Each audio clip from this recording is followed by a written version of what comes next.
took way too long. Well, welcome back to Road to Ragnarok. Today, we finally made it. It took quite some time, but we're finally gonna talk about God of War 3. Previously, we saw Kratos journey to the Temple of Pandora to kill Ares, the god of war. After that, he was betrayed by Zeus and started his revenge quest to the Island of Creation. We also took a small detour to get a glimpse of other aspects of Kratos as a character, like his long-lost brother and his relationship with his daughter. But now, it's finally time to end this saga. The Great War of Titans and Gods is back. Kratos isn't dead yet, and his rage burns hotter than ever. Without further ado, here's God of War 3. Upon booting up the game, we're greeted with the opening credits with some unique visuals recapping the first two games. The same visual style is used when there's a flashback in the game, and again, it's got a great style to it. The colors and shapes look like something you'd see on an ancient Greek vase or something. However, while this is a nice recap and it has a good style, I have some slight criticism. I feel like this game needed the recap to be a little more specific. This is the series' debut on a new home console, so it was no doubt bound to be someone's first God of War game. I don't know, wouldn't they be a little confused since it's immediately after a game they probably know nothing about?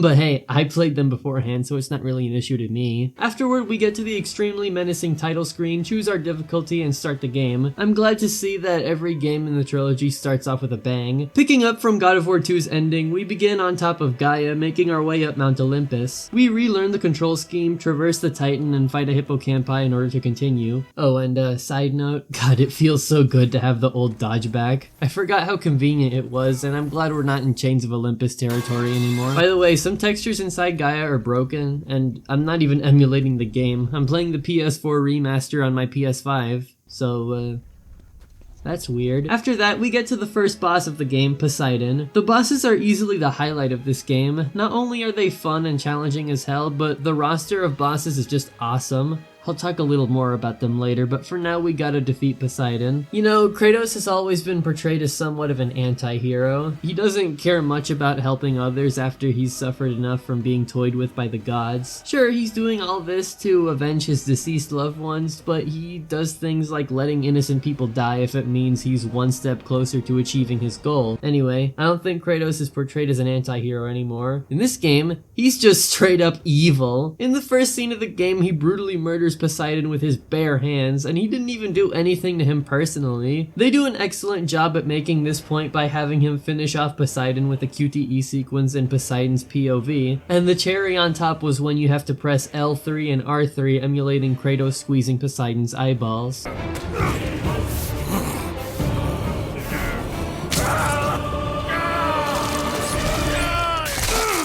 Something that I like about the bosses that admittedly is a little underwritten is the effect they have on the world after they die. Again, I'll get more into that later, but for now, Poseidon's death causes the oceans to flood. After we kill Poseidon, we make it up to Olympus, where Zeus is waiting for us. He strikes Gaia down with his lightning, and after she tumbles down, she reveals that she was only using Kratos as a means to an end, and we fall all the way down to the underworld, where we get Metroidvania'd by falling into the river Styx. Also, I know this is a nitpick, but in Greek mythology, the river Styx is supposed to make you invincible, but here it's taking Kratos' abilities away. Crazy how Fortnite has a more accurate river Styx than this. Anyway, since she died at the end of God of War 2, Athena comes back essentially as a ghost. In a more enlightened state of mind, she somewhat forms an alliance with Kratos to take Zeus down. Athena tells Kratos that he needs to seek the flame of Olympus, and she gains his trust by upgrading his blades. And speaking of blades, for the first time in seemingly forever, we finally have some new things to talk about for gameplay. Since the game starts off where God of War 2 ended, Kratos retains some of his abilities from that game, like the Golden Fleece parry or the Wings of Icarus. In addition to magic abilities at your disposal, Kratos can activate them by switching to a new weapon. These weapons are the usual Blades of Chaos, the Nemean Cestus, which is earned after fighting Hercules, the Nemesis Whip granted to us by Hephaestus, and the Claws of Hades earned by, well, you know. By far, I think the best one that isn't the Blades of Chaos has to be the Nemean Cestus, which is weird because it's another weapon that's slower but more powerful than the usual blades. And if you remember my other episodes, you'll remember that I fucking hate these weapons. I don't know, this one just feels fun to me for some reason. Maybe it's the sound design? But other than that, the other weapons aren't all that impressive in my opinion. The rest of them just feel like weirder variants of the Blades of Chaos. Also, yes, I know they're supposed to be called the Blades of Exile, but it's just easier to just call them Blades of Chaos because that's what they were always called throughout, but... The only time I switched to these weapons was to activate their spells, which, while not as good as God of War 2's abilities, are all still pretty satisfying to use. Another thing I love about the gameplay is the bosses. The trilogy has a pretty nice progression of scale, with the first one mostly being in a maze-like temple, the second game taking place in an island full of booby traps, and this game taking place in the underworld in Mount Olympus. And this game taking place in the underworld in Mount Olympus. So of course the bosses are just Greek mythology's all-stars against Kratos. I already mentioned Poseidon, but now we fight Hades in the underworld. The bosses once again have plenty of amazing QTE sequences, with each boss feeling different than the last. With Persephone dying in Chains of Olympus's climax, as well as the death of Athena and Poseidon, Hades comes at us with all his rage. As mentioned before, the death of each Olympian brings change upon the world, so the underworld is in utter chaos once we kill Hades and collect his soul. Another character worth mentioning is Hephaestus, the smith god. See, Hephaestus was once an Olympian, hanging out with Zeus and all those other gods. His craftsmanship was so celebrated he was awarded with marriage to Aphrodite, the goddess of love. She looks better in Fortnite. Hephaestus also had a daughter, Pandora, as in Pandora's box. So when Kratos opened the box, killing Ares and filling Zeus with fear, Hephaestus was sent to Tartarus, away from his wife and daughter. Even if Kratos was responsible for ruining his life when he opened Pandora's box, Hephaestus still tries to help him in taking down Zeus. He gives Kratos advice, telling him how he can find the flames of Olympus, offering to craft him new weapons, and even trying to relate to Kratos' fatherhood by asking him to save Pandora. You can bring her back to me. Your child is not my concern. But surely you can understand. You were once a father, too. Now isn't that nice? Anyway, time to kill Gaia.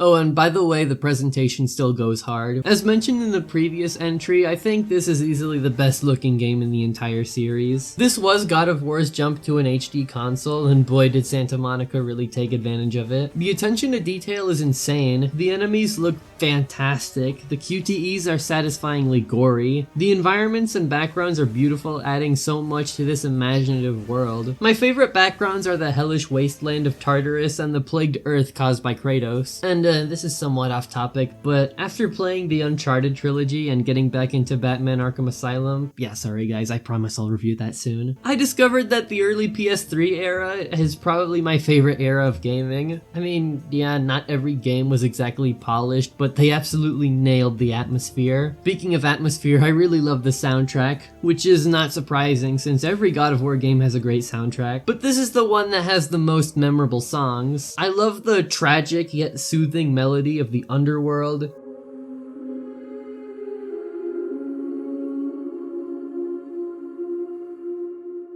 The bombastic, dangerous march of Tartarus.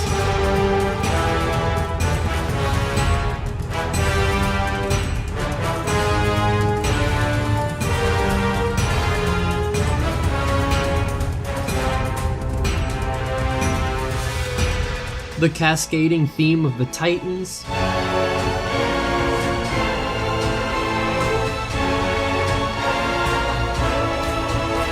And the final confrontation against Zeus.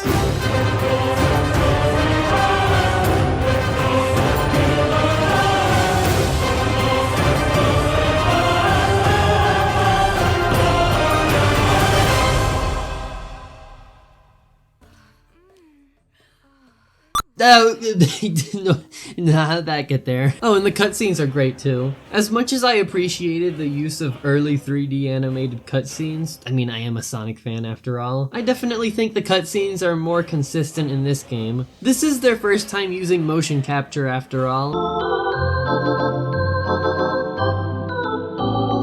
Also, like I mentioned earlier, the flashback scenes with the unique visual style is really impressive. Minor complaint though, sometimes the sound mixing is a little, well, let's just say it's not good. Either that or Terrence C. Carson really needs to speak the fuck up. Our journey is far from over, Pandora. By its end, you will not be thanking me. The air on Olympus affects your thinking, brother. Zeus has never failed. I'm sorry, what did you say? The air on Olympus affects your thinking, brother. Zeus has never failed. Oh, my bad. He's supposed to be saying the air on Olympus affects your thinking, brother. Zeus has no favorites. Also, well, I think this game aged pretty well graphically. Some character models look, well...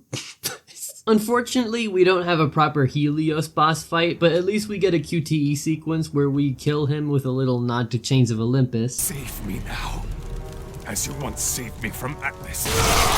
But also, wait, if Helios is dead and that causes the sun to go out permanently, does that mean Morpheus did the fog thing again? I mean, I guess he did, but I don't really see it anywhere. Whatever, let's just continue. Okay, now we have Helios's head used to light dark hallways and reveal secrets, which is nice. After we make it out of a labyrinth and find out that the flames of Olympus hold Pandora's box, Athena tells us that another power rests inside the box and it's up to Kratos to retrieve it by finding Pandora to put out the flames. Afterward, we kill two more bosses, Hermes and Hercules. Hermes isn't really a boss, more so a scripted chase where we follow him until shooting him with a catapult and brutally chopping off his legs, which we can use to run up walls. After he's dead, a plague is unleashed onto mankind. I love Hercules' boss too. It's inside an arena surrounded by spikes and a bunch of enemies join in to gang up on us. Very fitting for a Hercules boss fight. I also love this universe's take on Hera. She seems like a bitchy wine mom, which is the best way to portray Hera. You know what I don't like though? This minigame.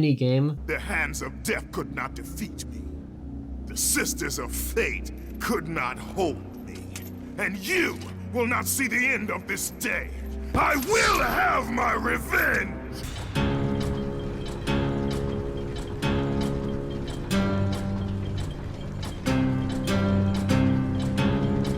I just think it's a little immersion breaking to have a rhythm game section with PlayStation buttons. I mean, that and I suck at rhythm games, but that's not important. Anyway, this next section shows us one of the most disgusting acts Kratos has ever done, which is where he finds an innocent maid of Poseidon and he kills her just so he can keep a door open for a few seconds. And immediately afterward, he cucks Hephaestus and has sex with Aphrodite. Tell me, has Aphrodite conquered another god of war?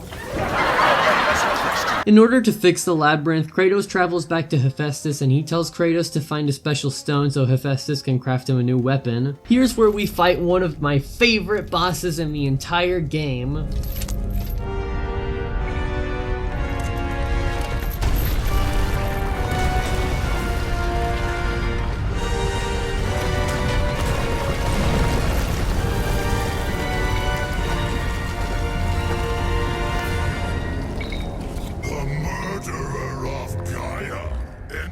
My tomb, Kronos! Oh, hell yeah. Kronos, the leader of the Titans. He's easily the most impressive part of the game. He's so massive, his boss fight doesn't even function like a traditional boss, but more so a gauntlet of enemies with occasional QTEs. And the QTEs are delightfully grotesque. When you remember that a majority of the first game takes place on his back, the scale of this boss just triples. As mentioned before, the Titan theme is very fitting for an ancient, cascading monster like Kronos. It really speaks volumes about how powerful Kratos is when he can just kill a Titan like it's nothing. And I really like how the stone he needs was the stone that Kronos swallowed years ago thinking it was baby Zeus. After Hephaestus tries and fails to kill us, we get the shittiest item in the game and continue our revenge quest. Hera calls Pandora a whore and Kratos snaps her neck, causing all the plants to die. Then we partake in the time-honored tradition of using a corpse as a puzzle piece, this time in an interesting, perspective-shifting garden. Afterward, we make our way back to the labyrinth, which, by the way, was created by Daedalus, Icarus' father.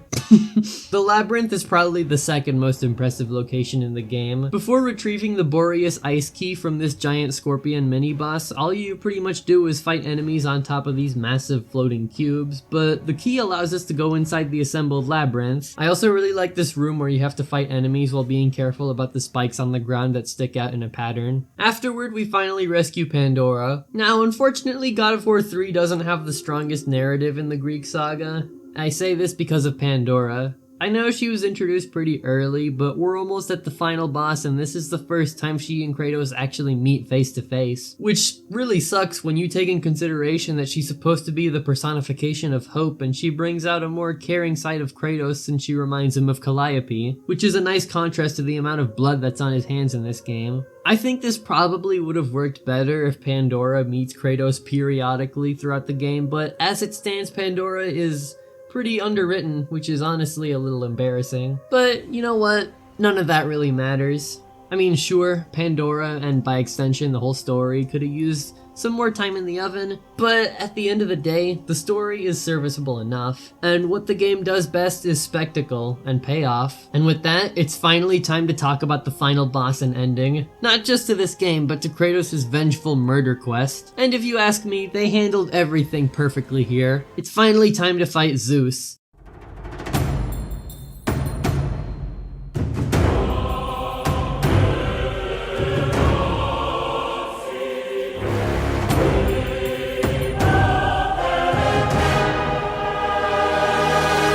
After we raise the labyrinth and break the chain of balance, Zeus shows up and we begin the battle. It was pretty satisfying to parry not just his melee attacks, but his thunder powers. I also love how the first phase is entirely in 2D. It's like I'm playing a fighting game now. And of course, this is all topped with gorgeous QTEs while the most climactic song in the series blasts in our ears. Afterwards, Kratos tries to stop Pandora from sacrificing herself, but Zeus gets the better of Kratos by insulting him. After Pandora dies and the flame of Olympus is put out, Kratos opens the box to find nothing. There's nothing there. Empty! After all you have sought, after all you have sacrificed, it ends in another stunning failure!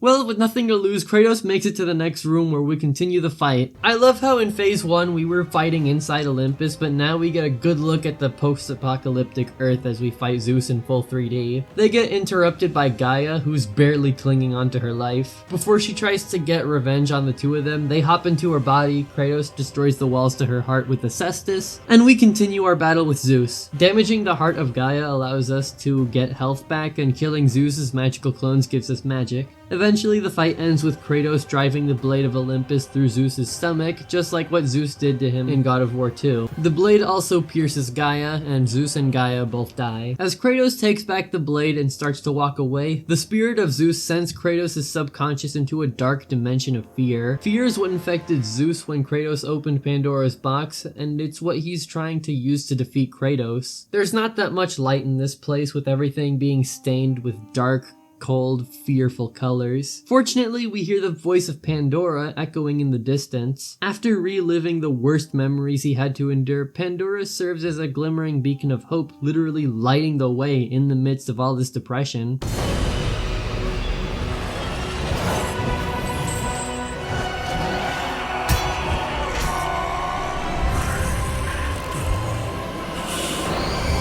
Hope is what makes us strong. It is why we are here. It is what we fight with when all else is lost. Suddenly, we go back to reality and Kratos' eyes shine with the light of hope. As the main themes for God of War 1 and 2 play, we're treated with a first-person section where Kratos swings the blades at his father endlessly before throwing them aside and charging at him to finish the job with his bare hands. Pressing circle allows us to punch him over and over again. The more we punch, the more blood stains the screen. You know, when I first played, I thought the game was broken because no matter how much I pressed, nothing happened. But then, it hit me. I had to stop pressing the button. It's over.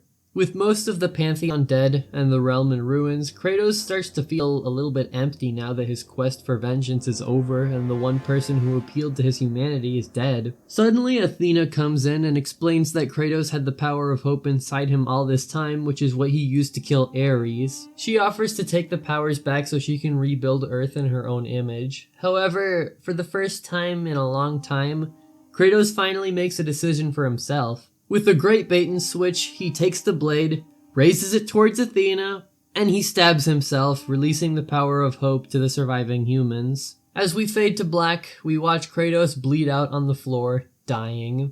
So, that was God of War 3. The game works on so many levels. The presentation is still beautiful, the action is intense and climactic, and overall this game is really all about payoff for everything that's happened in the series so far. It has some glaring issues, like I think the story could have been thought out a little better. There's some minor technical stuff like Kratos' quiet talk and the basic gameplay missing some elements from God of War 2, but because of the reasons I mentioned before, it's my favorite in the whole series. Hell, I replayed it more times than the first two, that's for sure. It finally shows Kratos getting his revenge on Zeus, and he finally realizes how much damage he's done to the world, and he did it all because of petty vengeance.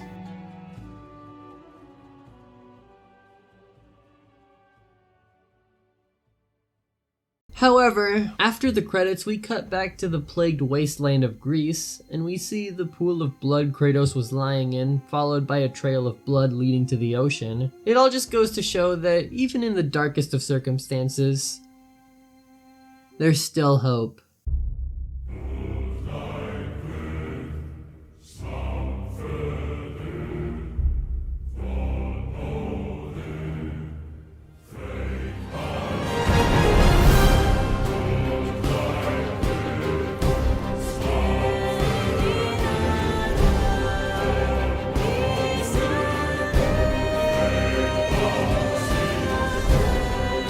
Zeus, I bring the destruction of Olympus!